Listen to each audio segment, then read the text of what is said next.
Hello and welcome to a friendly chat. And welcome to December. The year is nearly gone. And honestly, where the heck has 2022 disappeared to? I have no idea.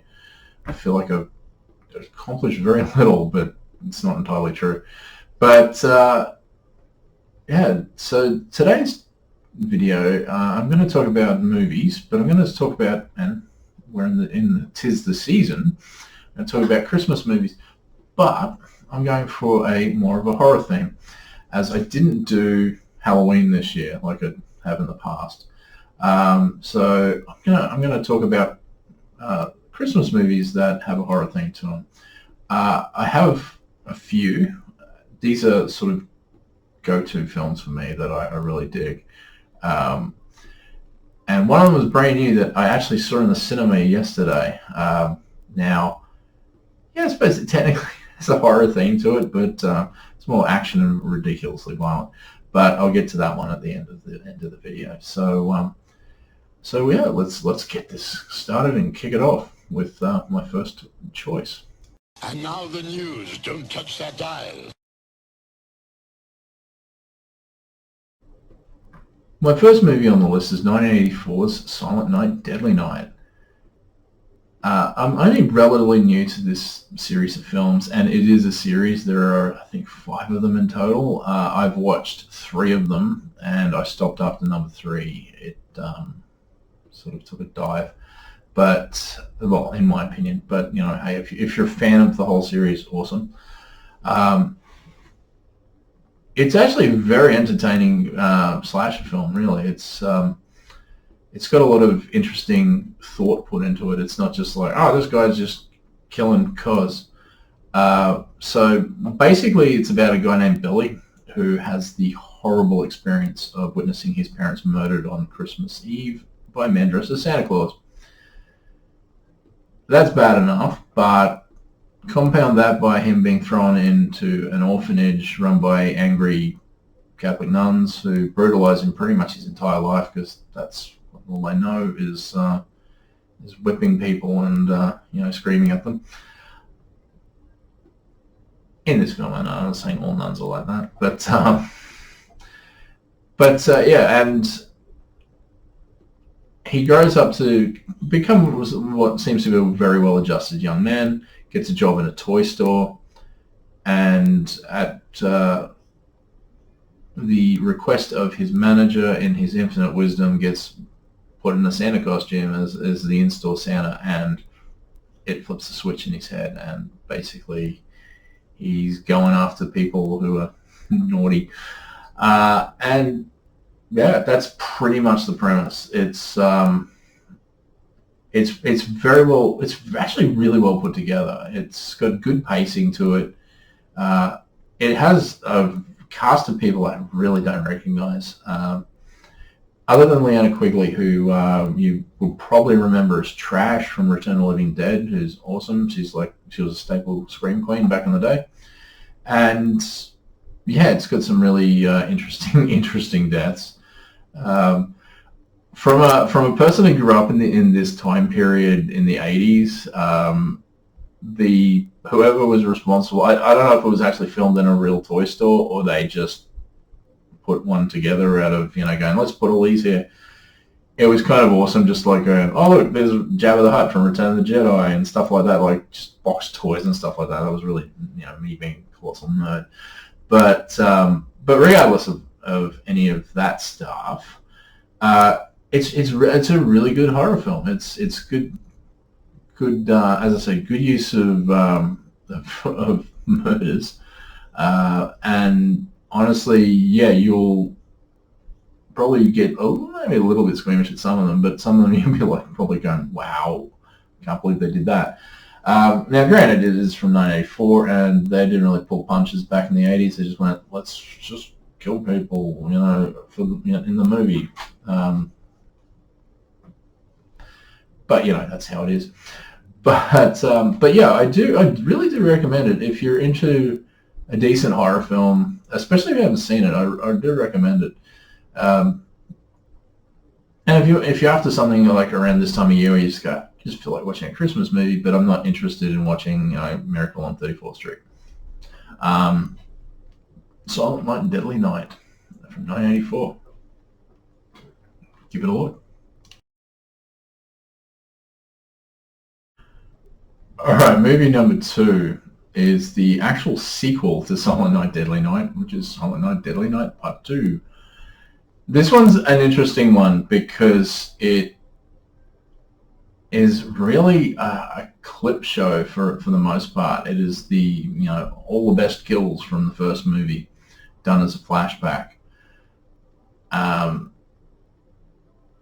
So basically it's about Billy's younger brother Ricky, who is introduced in the first film. He is there. It's not like they just shoehorned him into this film, but he's not really in it much. He's just sort of there.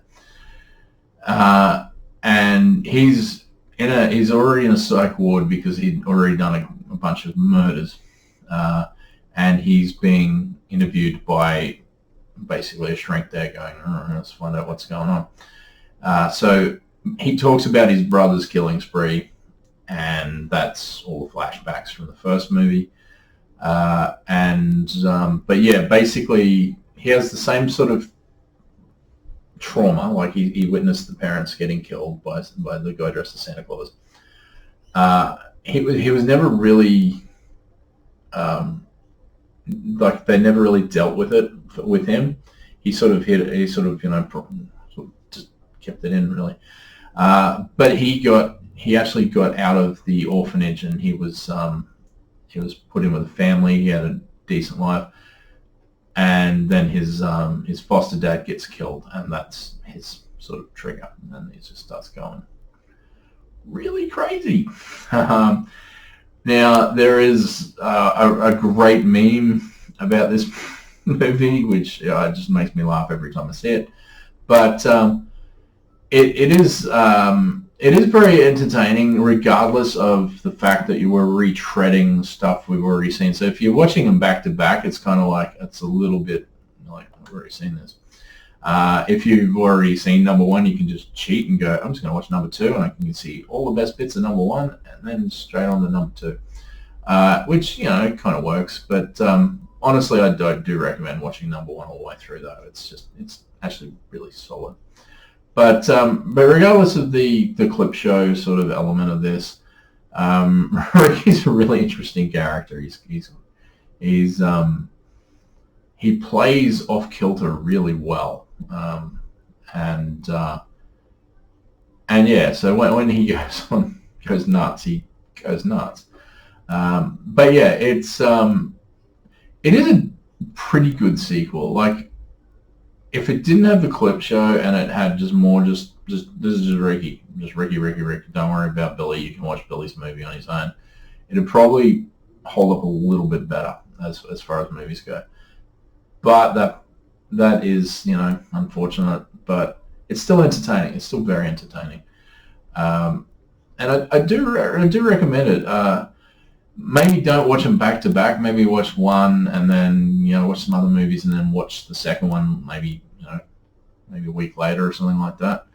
But I do recommend it just for Ricky's outlandish freaking killing spree. It's absolutely it is kind of funny, but it's still well put together. So yeah. After Silent Night, Deadly Night number 2, it does take a massive hit. Even though Bill Moseley's in the third one, and Bill Moseley's great, but he isn't really utilized very well. And yeah, and I haven't seen 4 and 5, but number 2 on the list, there's not a heck of a lot more to talk about really, because as I said, a fair chunk of the movie is retreading, but I did recommend it. It's just fun to see a different character sort of continuing on the rampage, so to speak, and being brothers. It sort of makes a bit of sense. But yeah, Silent Night, Deadly Night Part 2 is number 2 on the list. So yeah. Garbage Day. Huh? No!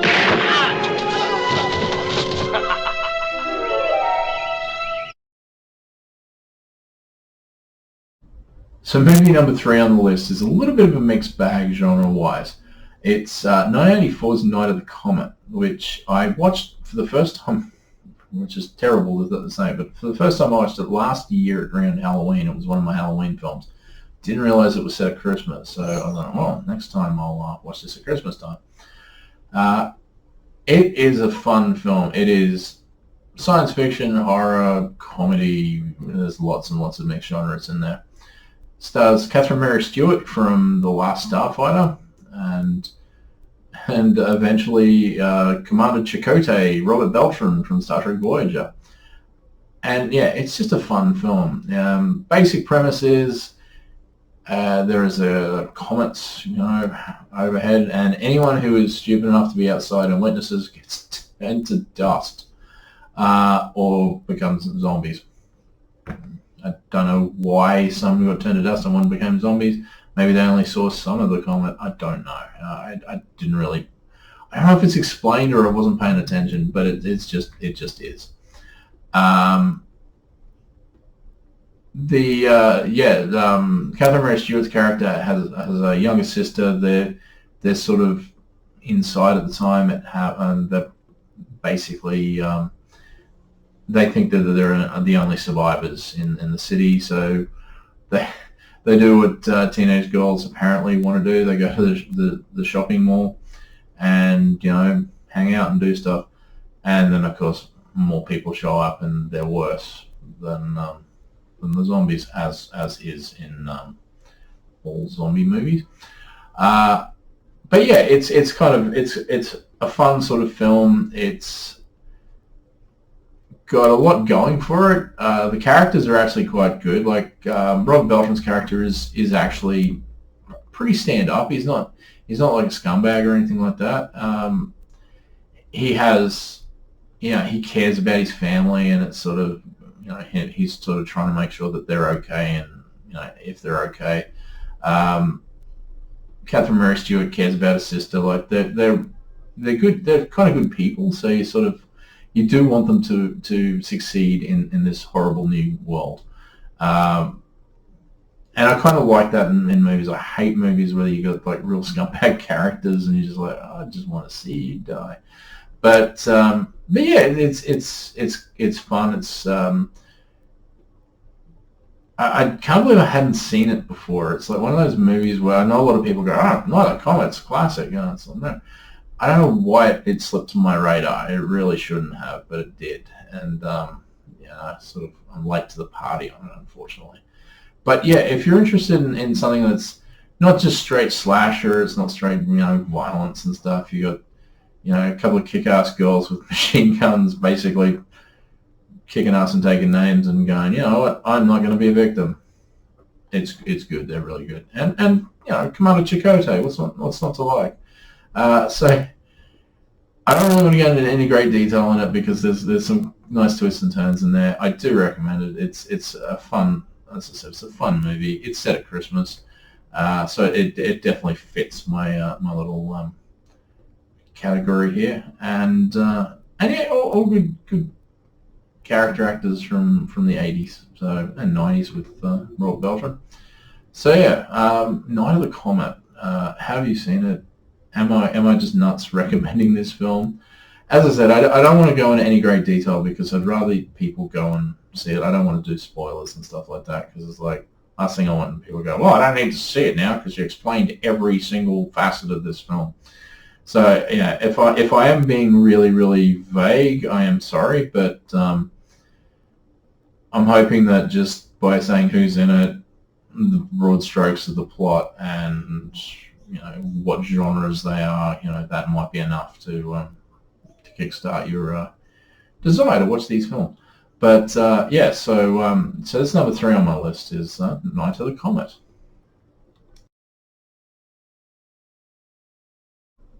So just in case you're worried I'm sticking to the 80s, I'm jumping forward to 2015 with Krampus. I really, really like this film. I saw it quite a few years ago, and it became a Christmas staple. It's a dark comedy horror. It's very, very interestingly put together. based on the German-Austrian folklore of basically the anti-Santa Claus.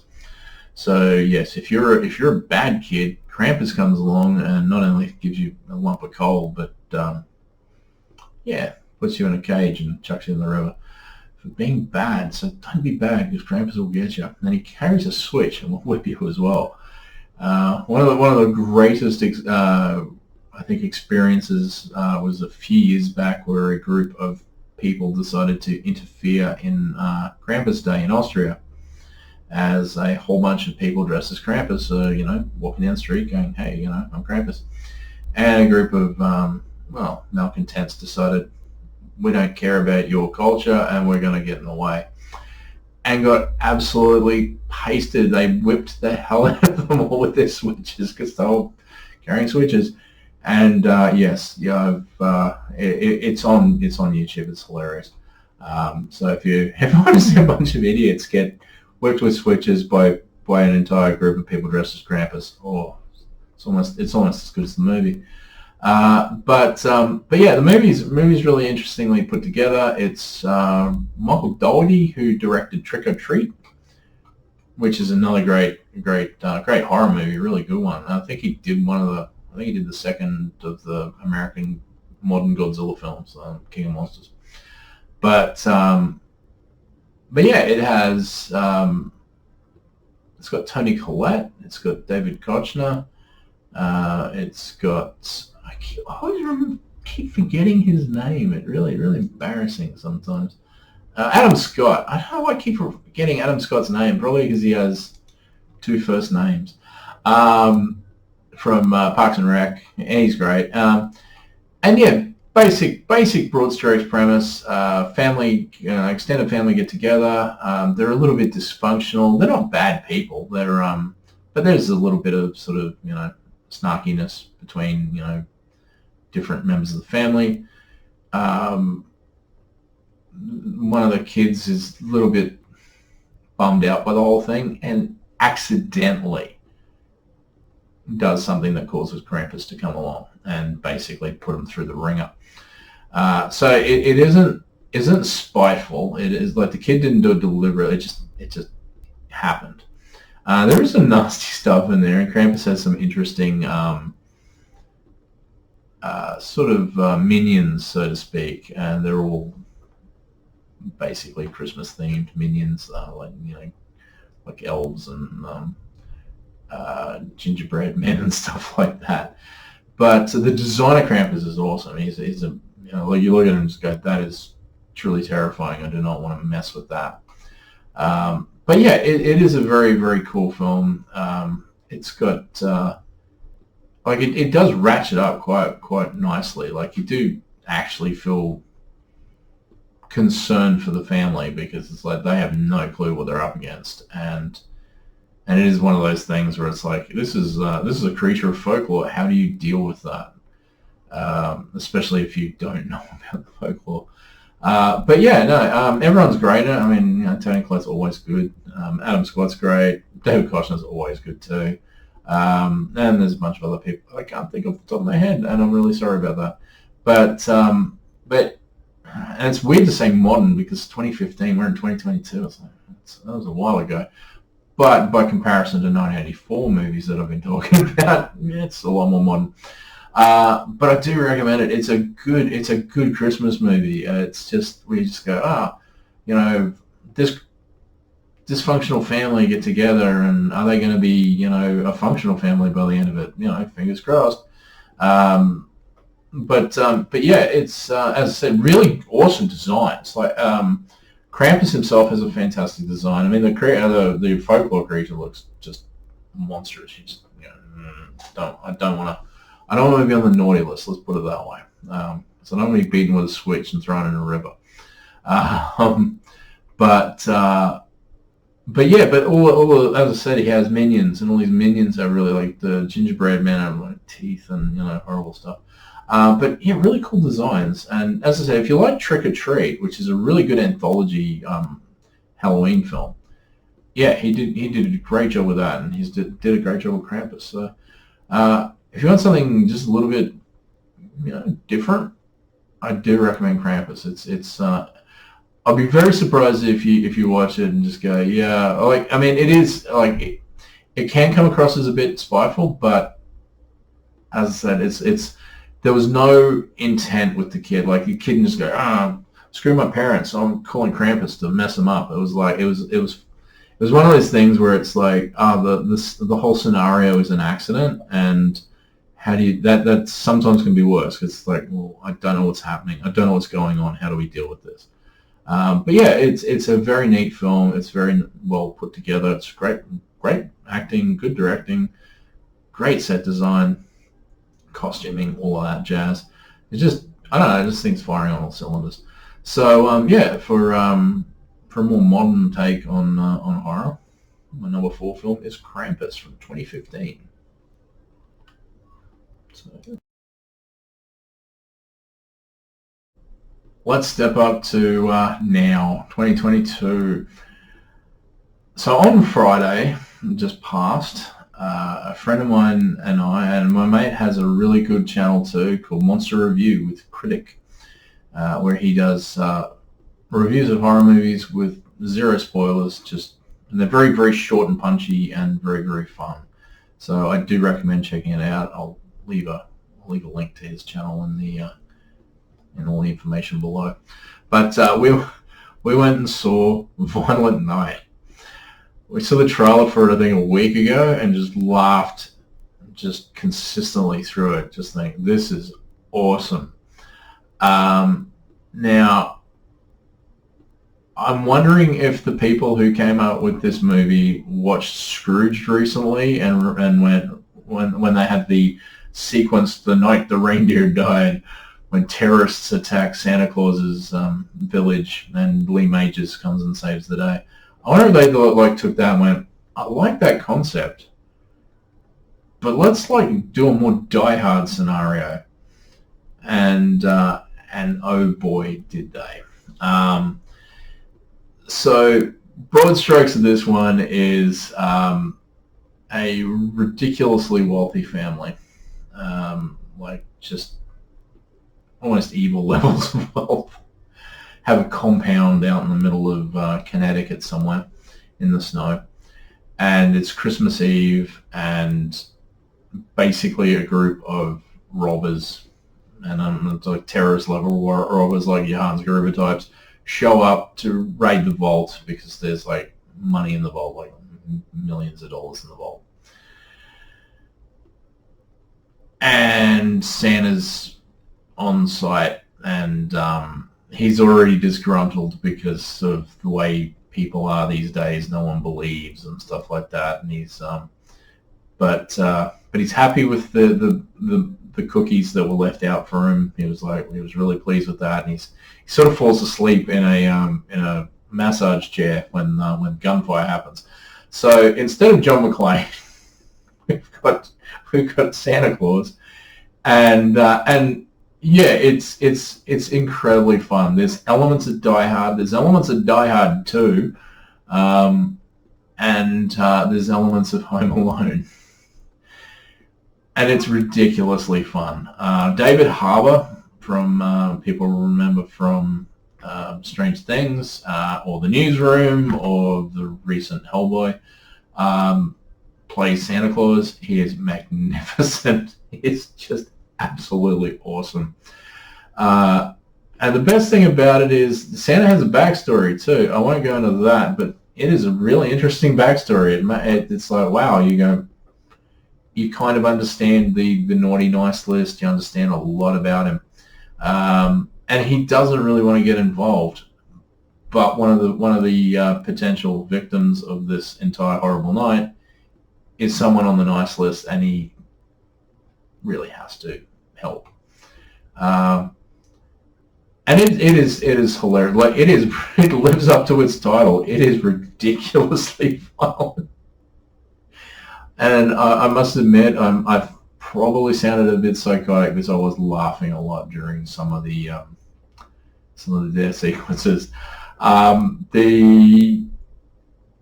The only there's two actors other than David Harbour. One I didn't recognize straight away until the end credits.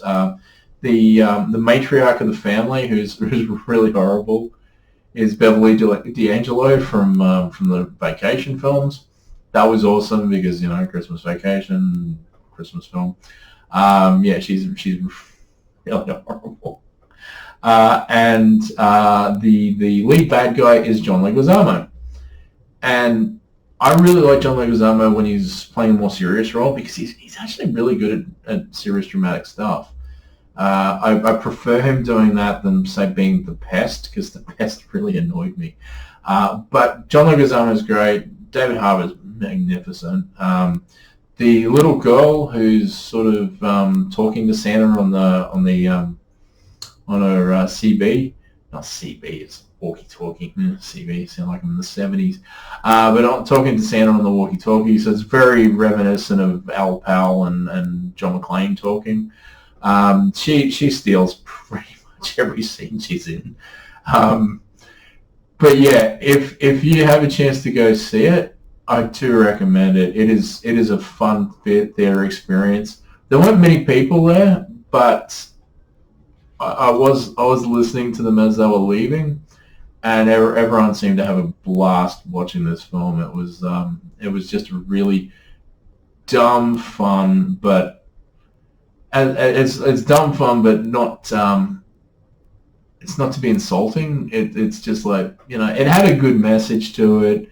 It hits every mark of a Christmas movie where you're just like, oh yeah, this dysfunctional family, are they going to be happy at the end? That sort of stuff. There's all these little bits, but sandwiched in between all the schmaltz, I don't know, sound terrible saying schmaltz, but sandwiched in between all that is a really kick-ass action film with just a little bit of tongue-in-cheek. And the thing is, if it was like Die Hard 6 or something like that, people would probably go, wow, this is awesome, Die Hard movie. It's like, yeah, it would. But the fact that Santa Claus is the main hero, you sort of like step outside reality a little bit, but it is really fun. It is ridiculously fun. And I do thoroughly recommend it if you have the ability to go see it at the cinema, go see it. I don't know how long it's going to be before it's on streaming, but I don't know if it's going to be on streaming before the holiday is up. But if not, next year, definitely check out Violent Night. It is absolutely fantastic. It's, as I said, lives up to its title. And yeah, talking about movies that don't pull punches, it does not pull punches at all. I was really impressed with it. So yeah, check out Santa Claus versus John Leguizamo, Violent Night. Absolutely brilliant. And that's my list. It's not a particularly big list. It's I didn't really want this to go over time or anything like that, and I didn't want to go, as I said, I didn't want to get into any great detail on any of the films. There's lots and lots of surprises and twists and turns and awesomeness in all of them. And if you haven't seen them, I want you to experience that for yourself. If you have seen them but haven't seen them for a while, dust them off. Give them a go. But yeah, when I do stuff like this, I try to cover as much ground as I can. So, I have the slasher sort of movies. I've got the folklore creature movies. I've got comedy, sci-fi as well. I try to cover a lot more ground than just go, it's just the same thing over and over again. But hey, if you like just one subgenre of, horror, that's fine. Not a problem with that. But hopefully there's something for everybody. To quote Devo, great album. And yeah, hopefully you'll maybe check them out. Hopefully this was entertaining for you. Please be entertained. Nah, just kidding. But yeah, as I said, check out those movies. Check out Monster Review with Critic. I do recommend that as well. And oh yes, thank you very much to all the recent subscribers to this channel. It really makes me feel awesome to in my feels, to know that a bunch of people have just thought, hey, I want to see what else you got. So hopefully I can keep you all entertained. As I said, these are going to be switching up between movies and comics and music and all those sorts of things. I will eventually get back into doing live streams, but I'll try to build up a little bit more people first, and then I've got to work out a time that'll be good for everybody, and a day, and then stick to that. So I'm going to keep the Sunday midday sort of time for dropping these pre-recorded ones, and yeah, I'll work out the live streams. Again, I might get one done before the end of the year, just to dust it off. I've got to come up with a good thing for it. But but once again, as I said, thank you to all the new subscribers and even the old subscribers who are sticking with me. Thank you very much. If you enjoyed this content, I normally don't do this, I really don't, but if you enjoy it, consider subscribing. Doing all the rigmarole of clicking buttons and whatnot. I'll continue to try to keep this around the same time. The next video is just going to be regular Christmas movies, just ones that I normally watch around Christmas time. So yeah, that'll be next Sunday, not tomorrow, but Sunday week. But that being said, everyone have a great week. Hope everyone has lots to happen and preparing for a decent break for the holidays and Christmas. And I will talk to you again next time. So have a great weekend, and yeah, keep on reading, keep on listening, keep on watching. There's lots of good stuff out there. Damn the man! Save the Empire!